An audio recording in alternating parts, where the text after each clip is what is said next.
जय श्री राम। जैसा कि अभी जो ट्रेंडिंग में बात चल रही है, प्रेमानंद महाराज और अनिरुद्धाचार्य जी महाराज, उन्होंने जो भी बयान दिए कि 100 में 2-4 लड़के और लड़कियां ही सही हैं जो लिव इन में या किसी न किसी तरीके से अशुद्ध नहीं है। ये बात बिल्कुल सही है और महाराज जी की बात से मैं उनकी बात का मैं समर्थन करता हूँ, क्योंकि वो तो गलत कह ही नहीं सकते। और यह भी धरती भी ऐसे संतों की वजह से टिकी हुई है। आज उनका जो भी प्रवचन देते हैं उसका लोगों के जीवन में बहुत बड़े बदलाव है, विशेषकर युवाओं के जीवन में। युवाओं के जीवन में उनकी तो वाणी ऐसे लगती है जैसे कि वो जो है हमारे पास में ही बैठे हैं। ये लोग जो उनकी बात पर विवाद कर रहे हैं, उनका ना तो बाप का पता है, ना उनकी माँ का पता है, ना वो कहाँ से आए कैसे आए। वो तो भाई उनका तो कल्चर ही कुछ अलग है।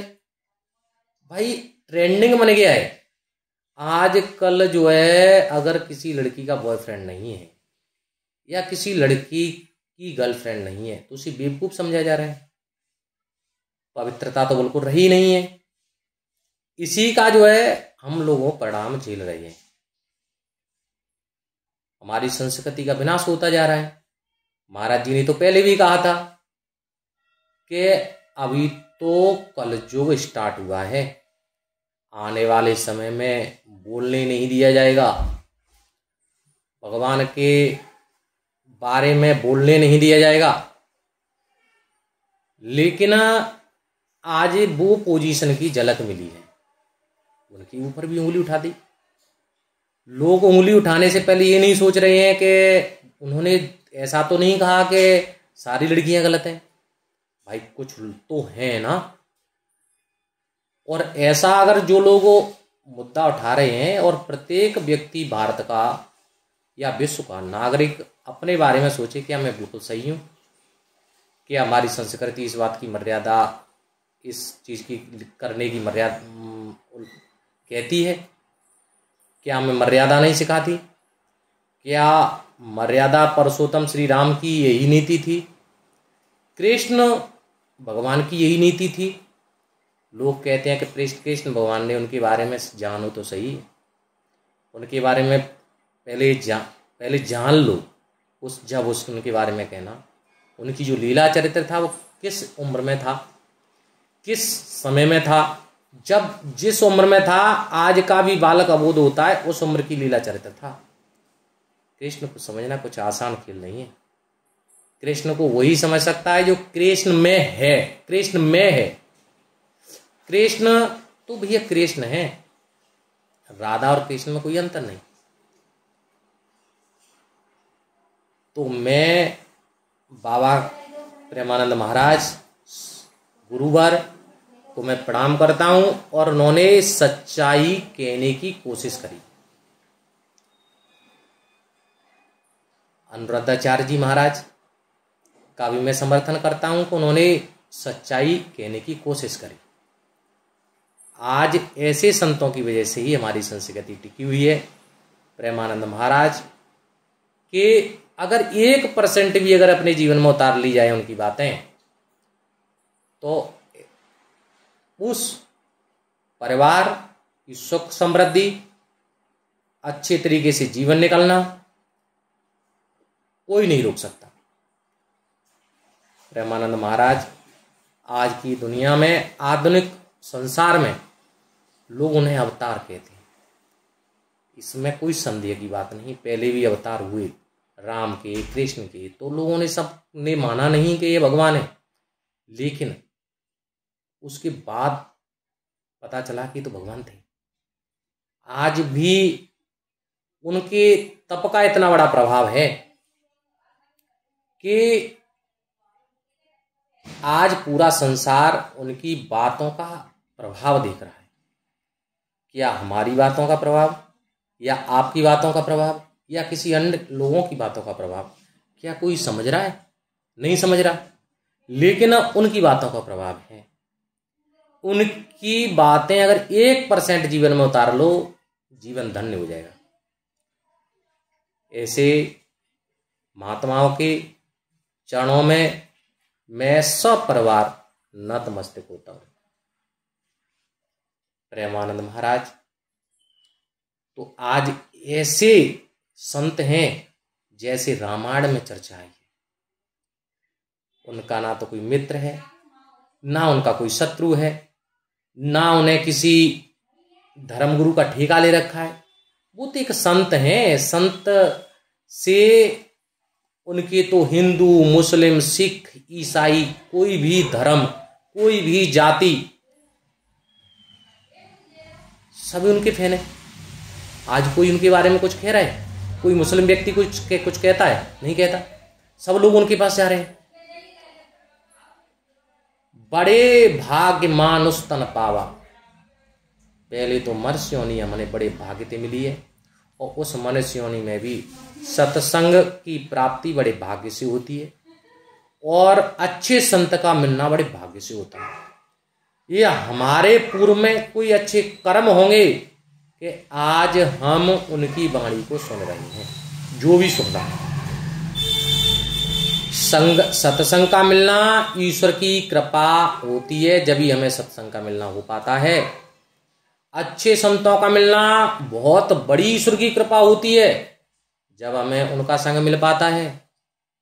और आज के आधुनिक युग में अच्छे संतों का मिलना बड़ा मुश्किल है, क्योंकि लोगों ने जैसे कलयुग की बातें रामायण के उत्तरकांड में आई हैं कि कुछ लोग तो जो है ढोंग ही ज्यादा मिलेंगे, जैसे कि महाराज प्रेमानंद महाराज ने जैसे चरित्रहीनता के ऊपर बताया उन्होंने रेशियो, इसी तरीका से मैं अपना रेशियो भी कह सकता हूं कि 95%, 100 में से 95% महात्माएं तो ढोंग कर रहे हैं। उनके अंदर संत का लक्षण ही नहीं है।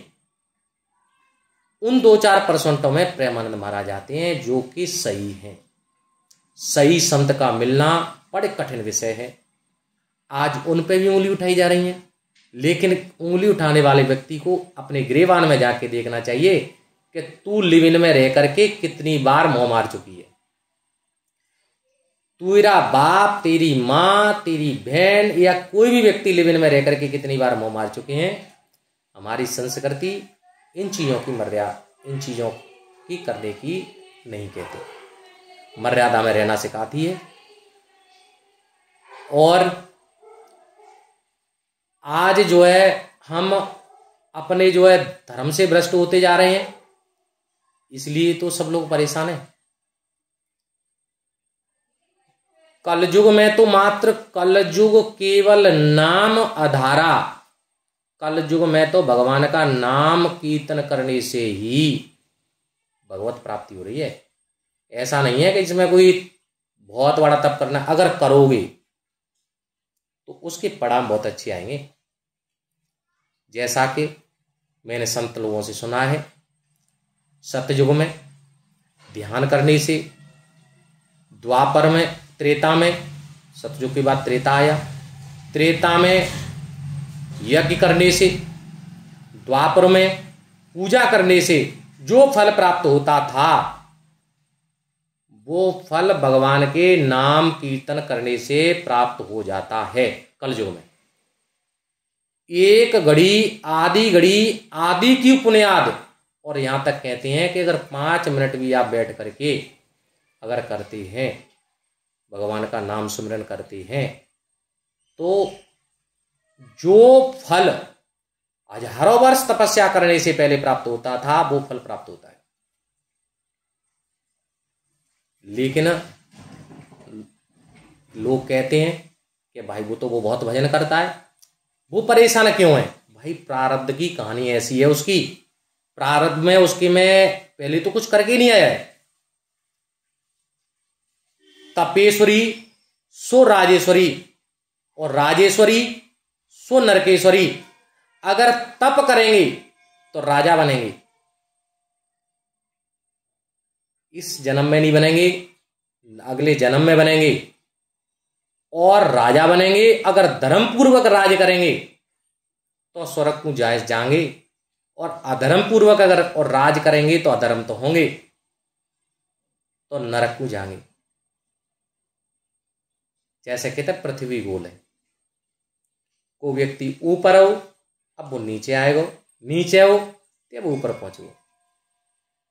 अगर हमने मनुष्य योनि में जन्म लिया है और अगर हम भगवान की हमने चर्चा ना करी, भगवान को हमने सत्संग ना सुनो, भगवान को हमने ध्यान ना धरो, तो पशु के समान है। लोग कहेंगे, आज की तारीख में लोग कह रहे हैं जी तो बहुत पुराने जमाने को आदमी है। भैया पुराने जमाने की आदमी हम तो ठीक है, पुराने जमाने के आदमी है। ओल्ड इज गोल्ड, मैंने एक कहावत में सुनी, old is gold, old he gold है।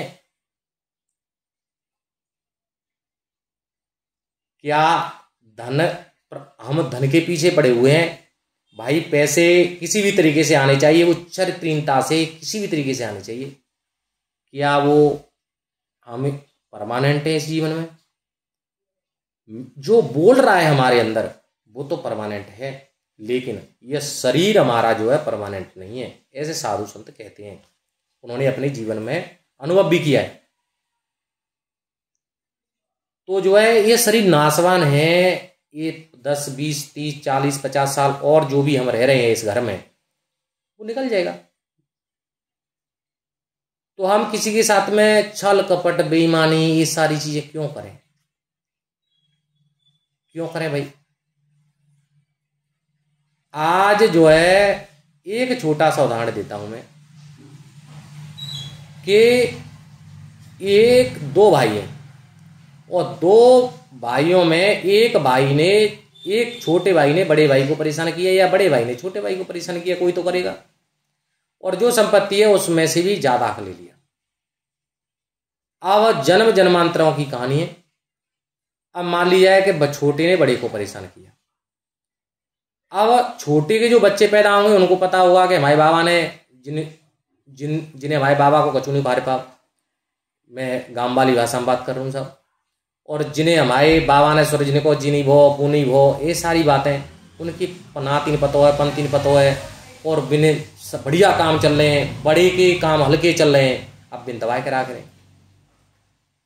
जब भगवान का चक्र घूमत है तो भैया समय को जब चक्र घूमेगो तो जो तुम्हारे बाबा कऊ पीढ़ी में आए के और बड़े के यहाँ जन्म ले लो तो वो अपनी जो पहले जब तो बाकी नाती बेटा अब बाकी ऐसी तैसी करेंगे। क्यों कि भाई जिन तो पता ना कि जी हमारी बाबा है, बान तो कर्म के आधार थे बाकी घर में जन्म ले लो, लेकिन इतना जरूर पता है कि हमारे बाबा जन की ऐसी तैसी करते। तो भैया कर्म को लेखा जोखा है, कब कौन ते मिलन हो, कब कौन ते बिछड़न हो, कब कौन के यहाँ जानो है, कब आवनो है। तो चरित्रवान बनो, सबंते बड़ी पूंजी चरित्रवान है।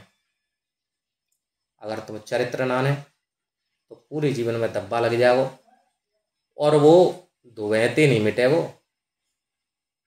अगर मिट सकत हो है तो भगवान के नाम में जरूर सामर्थ्य है, ते मेट देवे, नहीं तो मिट ना सकत। मैं प्रेमानंद महाराज जैसे संत, अनुराधाचार्य जैसे आचार्य को मैं प्रणाम करता हूं कि बिन में हिम्मत तो आई, केवे की हिम्मत तो आई।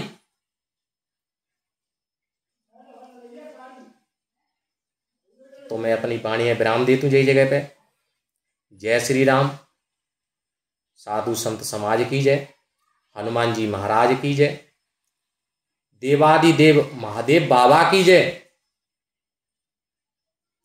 सभी देवी देवतन की जय, और अपने अपने माता पितन की जय। भैया इनके ऐसे महात्माओं के मुखारविंद थे निकले हुए शब्द ने ध्यान में राखो और अपने जीवन में उतार के लग जाओ। यही सच्चाई है, यही जीवन को मूल तत्व है। प्रेमानंद महाराज ने वो प्यार बार चिल्ला चिल्ला के कह रहे हैं, आज उन जैसा संत, ऐसे संत बड़ी भाग्यंती मिलते। जय श्री राम, जय हनुमान जी महाराज की। वो